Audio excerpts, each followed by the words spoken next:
My name is Emily Harper. I am 27 years old. It was during a casual afternoon visit at my parents' house last spring that everything came crashing down, starting with my mom's sharp words that cut deeper than any knife. We were all gathered in the backyard under the string lights sipping iced tea on what was supposed to be a relaxed family catch-up when she set down her glass and looked right at me with that familiar mix of disappointment and impatience. Emily, honestly, when are you going to stop wasting time on those little eco projects of yours and get a real job like your brother? She said, her voice dripping with contempt, as if my career as a sustainability coordinator at a local environmental firm was some childish hobby. My dad nodded along, and my older brother, Michael Harper, just smirked from his lounge chair, but it was my mom, Patricia Harper, who kept going, listing all the ways I was falling short compared to him, right there in front of everyone. That moment stung because it wasn't new. It was the same old pattern where my mom made it clear I was the lesser child, the one who never quite measured up. Have any of you ever felt like your own mom sees you as a disappointment no matter what you achieve? I'd love to hear if you've dealt with something similar. Drop it in the comments below. Growing up in Nashville, Tennessee, our family home was this cozy two-story in a leafy suburb, but the warmth stopped at the front door when it came to how my mom treated me versus Michael. From as far back as I can remember, she doted on him like he was the sun rising every morning. When he aced a test in elementary school, she'd bake his favorite cookies and brag to all the neighbors. If I brought home the same grades, she'd shrug and say, "That's nice." But Michael did it first. It wasn't just words, it was actions that piled up over the years, making me feel invisible in my own home. One clear memory from when I was about 10 sticks out. We were at a school awards ceremony, and both Michael and I had won something him for Math Me for a science fair project on recycling. My mom dressed up like it was a red carpet event, rushed the stage to hug him, gushing about how proud she was of her smart boy. When my name was called, she stayed seated, clapping politely, and, later in the car, she turned to me and said, "Emily, that's cute, but don't get too wrapped up in that tree hugger stuff. It's not going to get you anywhere real." My dad, Robert Harper, who ran a small real estate development firm, just chuckled and changed the subject to Michael's upcoming soccer game. That night, I cried in my room, wondering why my interests, things like environmental science and sustainability, were always dismissed as flaky, while Michael's business ambitions were celebrated. As we got older, the favoritism only grew more obvious and hurtful. In high school, Michael wanted a car for his 16th birthday, so my mom convinced my dad to buy him a used SUV, even though money was tight after a rough year in the housing market. When I turned 16 2 years later, I asked for help with a laptop to edit videos for my school's eco club. My mom rolled her eyes and said, "We can't afford extras right now, Emily. Michael's college fund comes first." I ended up working part-time at a coffee shop to save up for it myself, juggling shifts with homework, while Michael partied with friends in his car. It wasn't about the stuff. It was how my mom always positioned me as the one who had to earn everything, like I wasn't worthy of the same support. She'd say things like, "Michael's going places, he needs the boost," implying I was just drifting aimlessly. By the time I graduated college in 2020 with a degree in environmental studies, the gap was a chasm. Michael had gone to a top business school on scholarships my parents helped him chase, and he joined my dad's firm right after climbing the ranks fast. I landed my first job as a junior sustainability coordinator at a Nashville-based green energy nonprofit helping with community solar initiatives. It wasn't glamorous, but I loved it, planning site assessments, coordinating with locals on reducing carbon footprints. When I told my mom about my first big project installing solar panels at a community center, she barely looked up from her phone. "That's fine for now, but when are you going to think about a family or something stable? Michael's already buying investment properties." Her words landed like a slap, reinforcing that deep-seated dislike she seemed to have for me, as if my path embarrassed her. That resentment boiled over during family gatherings where my mom would steer conversations to highlight Michael's successes while downplaying mine. At a cousin's wedding in 2022, she pulled me aside before the reception and said, "Try not to talk too much about your job tonight, Emily. People might think you're one of those activists causing trouble." It humiliated me, making me feel like I had to shrink myself to fit her image of a proper daughter. Meanwhile, she'd parade Michael around, introducing him as the future of the family business. My dad followed her lead, rarely stepping in, which only amplified her control. I started dreading those events, my stomach knotting up hours before knowing she'd find a way to make me feel small. Things escalated when my grandparents passed away in early 2024, leaving behind a decent estate. My parents handled the will, and my mom called a family meeting not at the dinner table but during an afternoon coffee at their house with legal folders spread out on the patio table. She took charge from the start, her voice firm as she announced the divisions. Michael, your grandparents wanted you to have something substantial to build on," she said, sliding a thick envelope his way with a proud smile. Inside was the deed to a beautiful lakefront home on the outskirts of Nashville. 3 bedrooms, modern kitchen, even a dock for boating. Michael grinned, thanking her profusely while my dad clapped him on the back. Then my mom turned to me, her expression shifting to that patronizing look I knew too well. "And Emily, they left you this something more suited to your creative side," she added with a little laugh that didn't reach her eyes, dropping a thin folder in front of me. I opened it to find the deed to an abandoned parking lot near an industrial area off the interstate, cracked asphalt, overgrown weeds, nothing but a chain link fence falling apart. "At least it's land," she quipped, her tone laced with mockery, as if it was a joke I should laugh along with. Michael snorted, saying, "Hey sis, you can camp out there with your solar panels." My mom chuckled too, not bothering to defend me, her amusement making it clear she saw this as fitting for the daughter she never valued. I sat there tracing the address with my finger, fighting back tears, realizing this wasn't just unfair, it was her way of cementing that I was worth less in her eyes. That inheritance reveal shattered something in me. For weeks, I replayed her words, feeling the weight of years of being sidelined. It affected my work.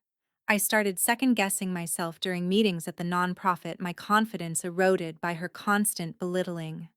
One day, I messed up a presentation on a wind energy proposal because I was so distracted, and my boss pulled me aside asking if everything was okay. I brushed it off, but inside, I was exhausted from carrying the emotional load of my mom's disdain. It even strained my budding relationship with a guy I'd been seeing, a fellow environmentalist named Alex, because I'd cancel plans too drained to socialize after family interactions. Determined not to let her define me, I drove out to that parking lot one overcast morning. It was a desolate spot sandwiched between warehouses and a busy highway ramp, with potholes big enough to swallow a tire and litter scattered everywhere. Trucks thundered by, shaking the ground, and for a moment, I just stood there, wind whipping my hair, thinking about how my mom had handed me this as a punchline. But then my professional instincts kicked in. As a sustainability coordinator, I'd spent years scouting sites for green projects, analyzing urban spaces for renewable potential. This lot was ugly, but its location was gold, close to downtown Nashville's growing tech hubs and apartment complexes, where people were clamoring for eco-friendly amenities, especially with the city's push toward net zero by 2030. Sitting on the hood of my car, I pulled out my notebook and started sketching ideas. What if I turned this into a solar-powered hub, rectangles for charging stations for electric bikes and scooters, a shaded area with solar canopies for outdoor workspaces, a small eco-cafe in a converted shipping container? Nashville's music scene and young professionals needed places to plug in, work remotely, and grab sustainable snacks without the downtown hassle. By sunset, I had a vision: solar spot, a green oasis in the concrete jungle. It would recharge more than devices, it would give people a break from the grind. Of course, visions don't fund themselves. I had savings from my job, but not enough for panels, wiring, and permits. Banks turned me down flat when I pitched a solar-powered community space, suggesting I sell the lot for a quick flip instead. Play it safe. One loan officer echoed, sounding just like my mom. It triggered old doubts, but I pushed through, calling my former mentor from the nonprofit, a woman who'd always believed in my ideas. After hearing my plan, she said, "Emily, this could be huge. I can't invest big, but I'll match what you have and connect you to a solar supplier for discounts." With her help and a city grant for green initiatives, I scraped together a budget. The next months were grueling. I'd wake at dawn, head to the lot in work boots, overseeing contractors digging trenches for cables, arguing over panel placements to maximize sun exposure. Evenings, I'd build the website on my laptop propped on boxes after selling some furniture for extra cash. While Michael posted about networking events on social media, I was out there under floodlights painting parking lines by hand, ignoring the ache in my back. My mom called once during this, not to check in, but to ask if I'd given up on that silly lot yet. Her dismissiveness fueled me. I wasn't building this for her approval anymore. When Solar Spot opened quietly in late 2024, I promoted it on local apps and invited colleagues for free trials. At first, it was slow, a few cyclists charging e-bikes, a remote worker using the shaded benches. Then a local influencer stopped by, posted a video about Nashville's hidden green gem, showing the solar canopies powering outlets and the cafe's organic smoothies. Overnight foot traffic exploded. Musicians came to brainstorm lyrics while charging laptops, delivery drivers recharged scooters between gigs, and companies inquired about team building days. One afternoon, as I helped a customer with the app, a familiar sedan pulled up my parents' car with my mom stepping out first in her pressed blouse, scanning the place like she owned it. My dad followed, and Michael trailed behind, phone in hand. My heart sank. This wasn't a supportive visit. "Well, Emily, this is quaint," my mom said right away, her tone laced with sarcasm as she eyed the solar panels. "I didn't think you'd actually do anything with that old lot." She initiated the jab, setting the stage for what came next, her deep contempt clear in how she diminished my hard work. My dad nodded, counting heads. "Not bad turnout for a side hustle." Michael added, "How much you making off this, sis? Enough for rent?" But it was my mom who steered the conversation to their real agenda, clapping her hands. "See, we always knew you had some spark. Now that it's paying off, let's talk about bringing it into the family fold." There it was, her way of claiming what I'd built alone. Michael pitched taking a majority stake, saying he'd handle the real business, while I stuck to the fun parts. My mom backed him, saying, "It's for your own good, Emily. You don't want to mess this up like your other ideas." I felt my face heat up, surrounded by customers who didn't know the history. "No," I said firmly. "This is mine. You gave Michael the lake house. This is what I made from scraps." My mom's eyes narrowed. "Don't be selfish, young lady. Family shares success." They left frustrated, but her parting shot lingered. "You'll regret turning your back on us." That visit shook me, making me question if I could ever escape her grasp. Work suffered. I lost a potential partnership because I was too distracted during a call replaying her words. Alex noticed too, our dates turning into talks about my family, stress straining things between us. A few months later, as Solar Spot stabilized with steady revenue from memberships and events, Michael called out of the blue. His voice was off, no cocky edge. "Can we meet? I'll come to you." We sat at a nearby coffee shop, and he looked wrecked, wrinkled shirt bags under his eyes. "I need help," he admitted, explaining how the real estate market crash in mid-2025 had tanked their deals. Over-leveraged properties stalled developments. He needed $100,000 to stave off foreclosure on the lake house. "Why me?" I asked. He hesitated. "Mom and Dad are stretched thin. You're the only one with cash flow now." It hit me, my mom had sent him her influence pulling strings, even here. I thought of her mocking the lot, her lifelong favoritism. "No, Michael. You laughed when she gave me nothing.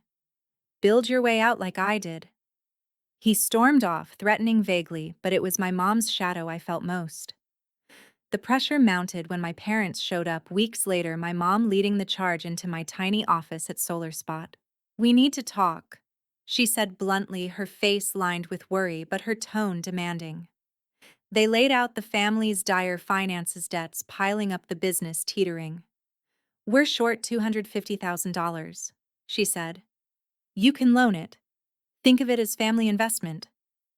Her eyes bored into mine as if I owed her for existing. I refused, citing how she'd always prioritized Michael, leaving me to fend alone. "You're cruel," she whispered, tears welling, but it was manipulation, her way of guilting me. They left angry, my mom's final words. "We've remembered every time you needed us." That confrontation wrecked my sleep. I started therapy to unpack the years of her emotional abuse, but it cost me focus. A health scare from stress landed me in the ER with exhaustion. Then the sabotage began. Rumors spread online about safety issues at Solar Spot, faulty wiring, fire risks. Customers canceled, a corporate client paused. A city letter arrived about complaints, scheduling inspections. I knew it was them, led by my mom's resentment. The sabotage hit like a slow poison, seeping into every corner of Solar Spot and testing my resolve in ways I hadn't anticipated. I spent days combing through online forums and social media groups, spotting the anonymous posts claiming our solar panels were overloaded hazards waiting to explode, or that the cafe's wiring violated city codes. One particularly vicious thread on a Nashville neighborhood app even suggested kids could get electrocuted playing nearby, which was absurd since we'd installed safety barriers from day one. Customers started emailing cancellations for booked workspaces, citing concerns they've heard. And that corporate client who paused their scooter fleet contract followed up with a full withdrawal, saying they couldn't risk the instability. My revenue dipped by 20% in a week, forcing me to dip into reserves just to cover payroll for my two part-time baristas.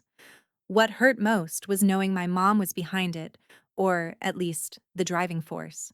She'd always been the one to initiate the attacks, her deep dislike for me, manifesting in subtle ways that escalated to this. I pictured her at home typing those complaints or whispering to her bridge club friends who had city connections, all because I'd dared to say no to her demands. Therapy helped unpack it. My counselor pointed out how her favoritism stemmed from seeing me as a reflection of her own unfulfilled dreams. She'd wanted a traditional life, but I'd chosen flaky green paths that embarrassed her. Still, the stress manifested physically, migraines that blurred my vision during site checks, and one night I snapped at Alex over a minor thing, leading to our first real fight.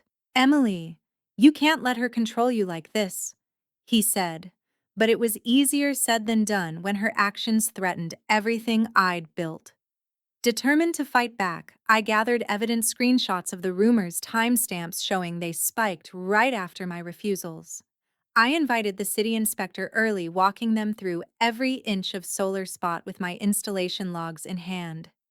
"See all certified electricians up to code grounding," I explained, pointing to the panels. They nodded, taking notes, but warned that multiple complaints could trigger a formal review anyway. That evening, as I locked up my phone, buzzed with a text from an unknown number: "Better sell while you can, prime land won't stay yours forever." It reeked of my mom's veiled threats, her way of reminding me she held the strings in the family. The pressure intensified when Michael showed up unannounced one humid afternoon, parking his now dented SUV right in a charging spot like he still owned the world. He leaned against it, arms crossed, as I approached. But before he could speak, my mom called, timing it perfectly, as if she'd orchestrated the ambush. "Emily, listen to your brother," she said over speakerphone, her voice sharp and commanding. "He's here to help you see reason before you lose it all."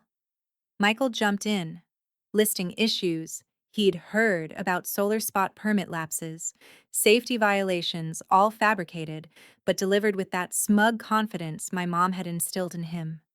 "Mom's worried about you," he added, but it was clear she was using him as her mouthpiece to pile on the guilt. I refused to engage, telling him to leave, but inside, It unraveled me.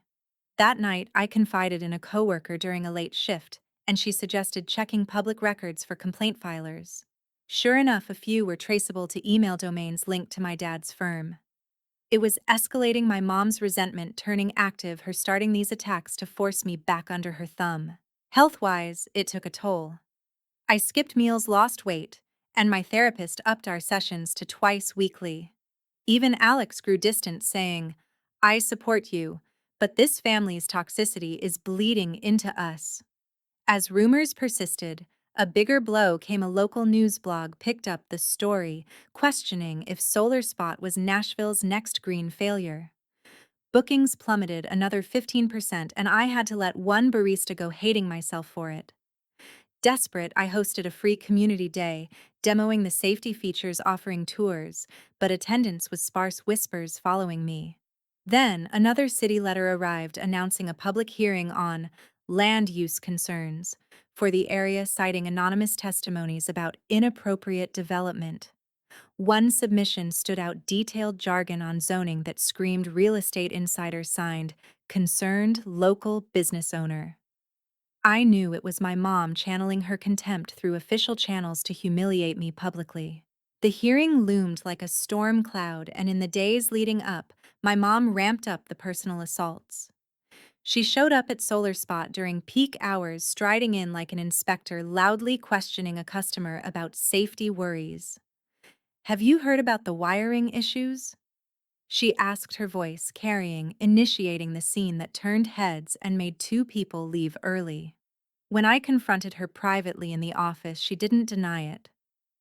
"Emily, this is for your own good." She said, her eyes cold with that lifelong disdain. "You're in over your head, just like I always knew. Hand it over to Michael, or watch it crumble." Her words echoed her deep-seated shame of me seeing my independence as a threat to her control. That confrontation pushed me to my limit. I barely slept, anxiety spiking to where I considered selling just to escape her. But as I prepared for the hearing, digging deeper into the complaints, a breakthrough came: the city's IT report on email origins, linking many to my family's domain. It was the evidence I needed, but facing her at the hearing would be the ultimate test. The night of the hearing arrived, a muggy evening in a bland municipal building downtown, the kind of place with flickering fluorescents and worn chairs that creaked under tension. I sat at the front table, my stack of documents neatly organized: installation receipts, safety certifications, even testimonials from regulars who'd benefited from Solar Spot. My hands trembled slightly as I adjusted the microphone, but I reminded myself this was my turning point. Across the room, my family slipped in late. My mom leading them to seats in the back row, her posture rigid, whispering something to my dad that made him nod grimly. Michael avoided my gaze, fiddling with his tie. The council members called the session to order, reading the complaints aloud: exaggerated claims of hazards, improper land use, all laced with that insider real estate lingo my mom loved to wield. Right from the start, my mom made her move, standing during the public comment period before anyone else could speak. As a concerned resident and business owner, she began, her voice projecting with that authoritative tone she'd used to belittle me my whole life. "I must highlight the risks this makeshift operation poses to our community. It's unstable, poorly planned, and, frankly, an eyesore that devalues nearby properties." She glanced my way, her eyes flashing with contempt, initiating the attack that set the room buzzing. It was classic her, starting the humiliation, positioning herself as the voice of reason while tearing me down. The audience murmured, and I felt that familiar shrink in my chest, but I held steady, waiting for my turn. When the floor opened to me, I presented my evidence calmly. "Solar Spot complies with all codes. Here are the inspections." Then the city's IT specialist took the stand, dropping the bomb. "Many complaints trace back to the same domain, harperrealty.com," he said matter-of-factly.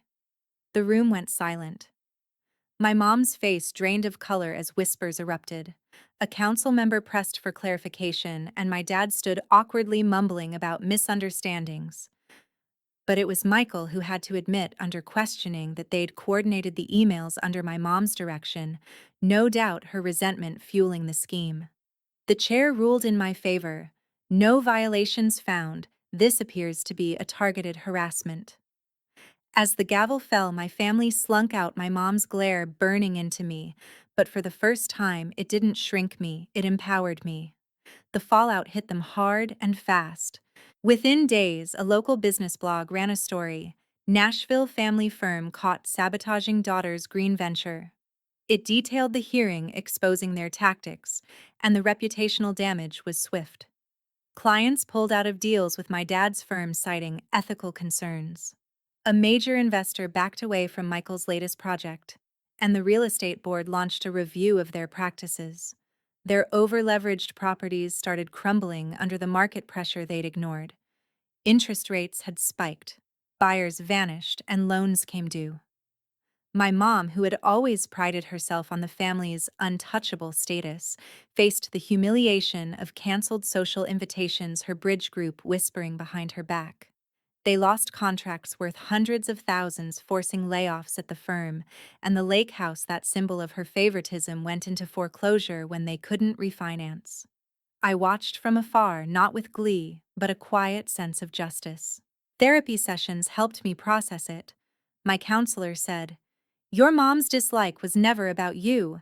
It was her projecting failure onto the daughter who dared to be different." It clicked: her constant belittling starting fights siding against me. It stemmed from shame that I succeeded without her blueprint.